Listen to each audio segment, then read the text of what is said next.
Hello everyone, I'm Brandon Schaefer, and I'm gonna show you guys some of my paintings here and the composition, because I think this is an important thing that a lot of people are missing in their paintings, a lot of beginners, and that's composition. And I'll show you how this is one of the most important things to practice and to learn and to use in every photograph you take, every painting you create, every sketch, every drawing. It's really what almost makes or breaks a good painting or a good photograph, etc.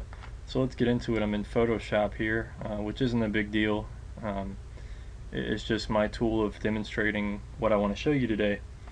So here's one of my paintings, and I have a few others opened up here.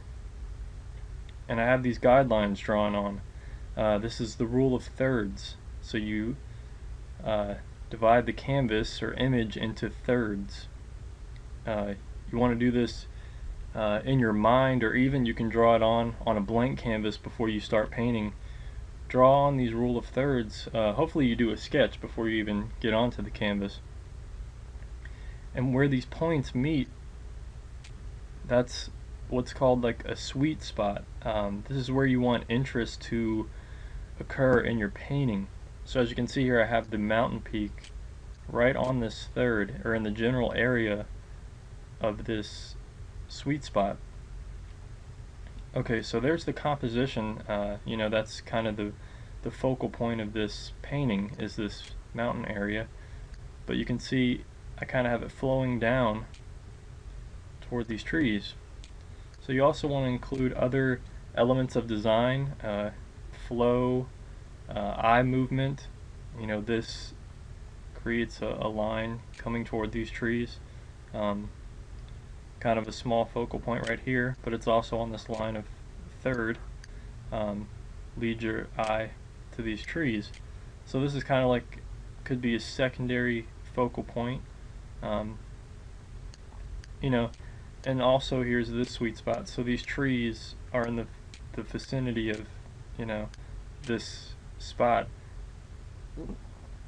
and it creates this flowing of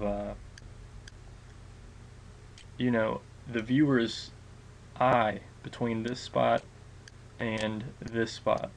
And that's kind of what you want to have sometimes. I mean, there's tons of different compositions, but as you can see, there's leading lines leading you down to these trees, and this line back here faintly leading you back.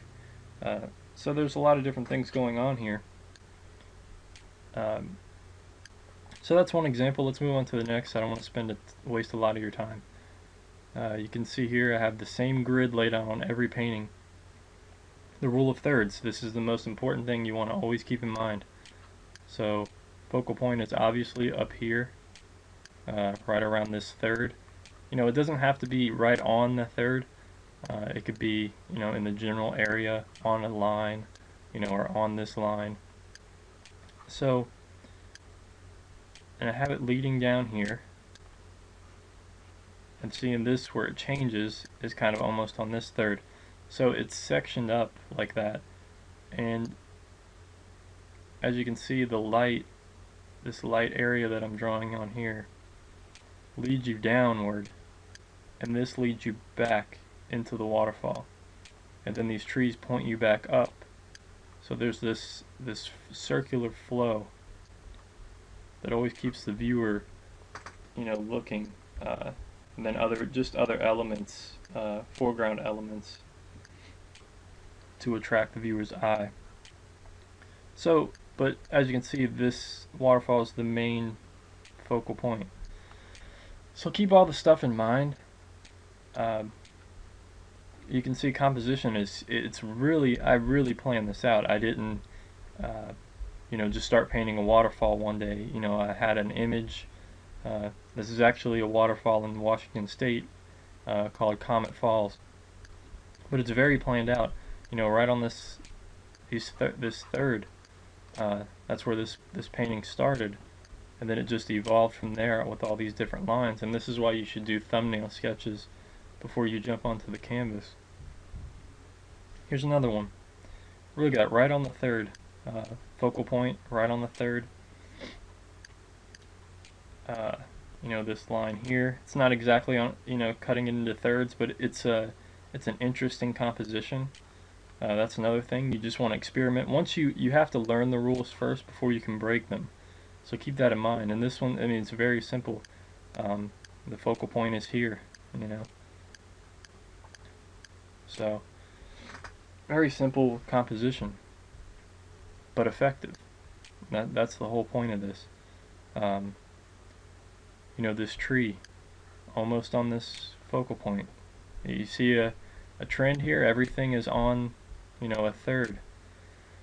And if you look at other famous paintings, which I don't have any opened right now, but if you go back and look at any famous painting or portrait, you know, the eye line is usually right on the third.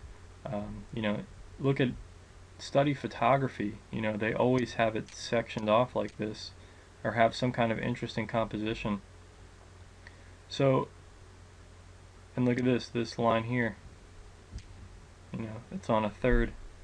The tree here is on this line, off to one side. So, you know, a little cloud back here, very faint, which is on another third. You know, there's a lot of stuff going on here that makes this interesting.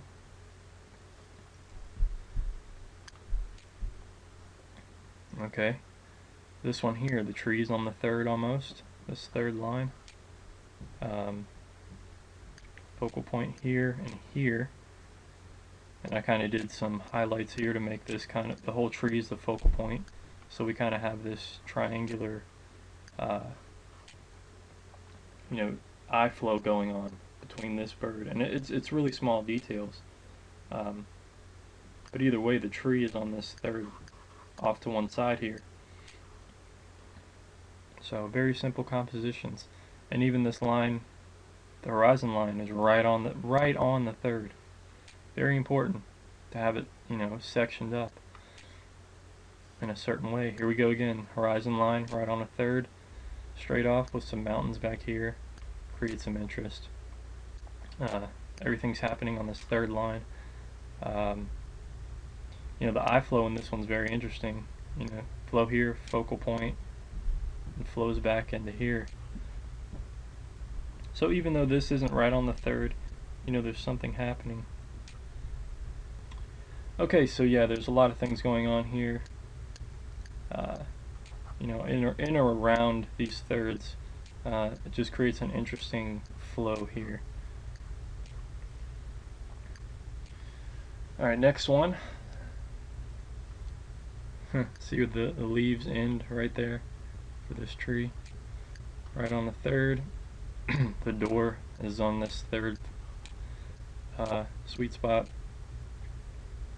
And notice that all the detail is around this focal point. That's very important to have. You kind of only want to put detail where you want the viewer to look. You know, if I sat here and did all this detail up here and up here and up here and up here, yes, this up here is detailed, but it's not, you know, it's just a repetitive pattern. It attracts your eye for a second, and this kind of leads you down.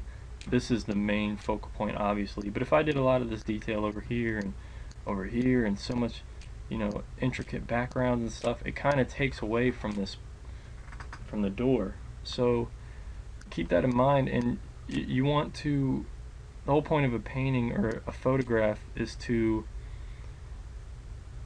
attract the viewer's eye to a certain spot. So, you know, you want to do that in a specific way, and you want to get them to look exactly where you want them to.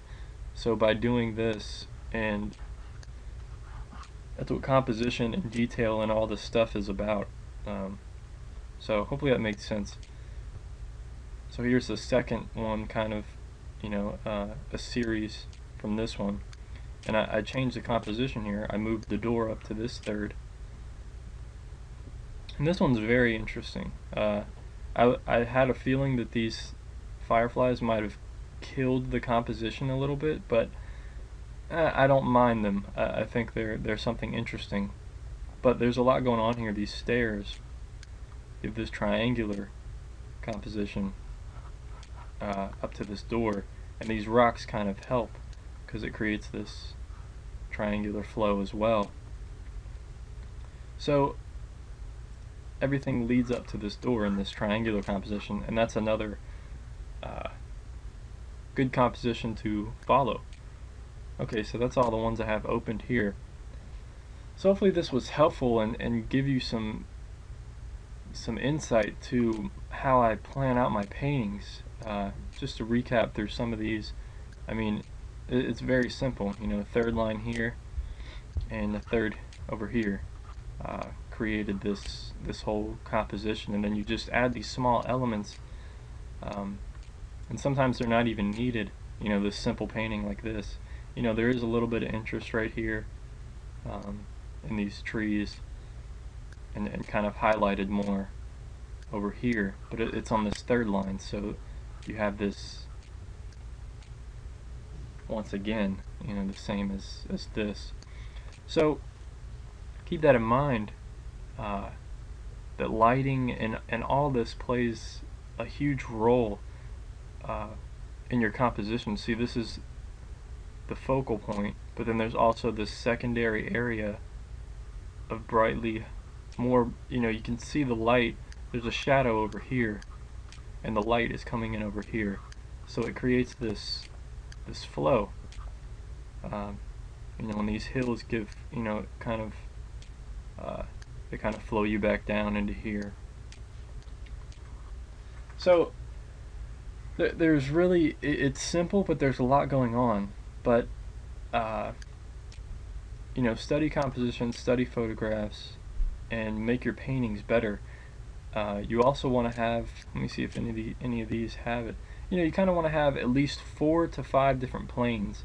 See, there's a distant plane back here, plane right here. You know, this yellow patch back here is another plane. These trees are another plane. This is all middle ground. You know, another plane here. And then we have the foreground, which is these elements. So you want to have it sectioned off kind of. You want to have at least foreground, middle ground, background, sky. So at least 4 different planes to create depth, distance, makes it way more realistic. You know, things closer to you are going to have the darkest shadows. Things farther away are going to have the most neutral tones. You know, I've made videos covering all this stuff, and I'll continue to make them because I think you know, it's really important for beginners and such. And see, these paintings are totally different than this one. See, everything's lighter in the distance. This one, everything's darker, and the light comes forward. But there is still, the dark shadows are up here.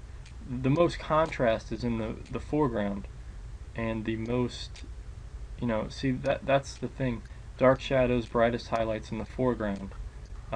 Everything neutral shadows, neutral highlights back here, which doesn't really attract the viewer's eye. You know, everything up here is more attractive, but you can see I've sectioned it off from 1/3 and 2/3. So that's where the rule of thirds comes in. So keep all this in mind. I know now it just looks like a bunch of red lines.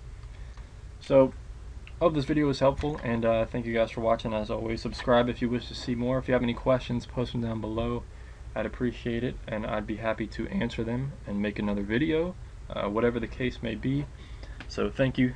Take care of yourself. Don't get discouraged. Keep on painting, and peace.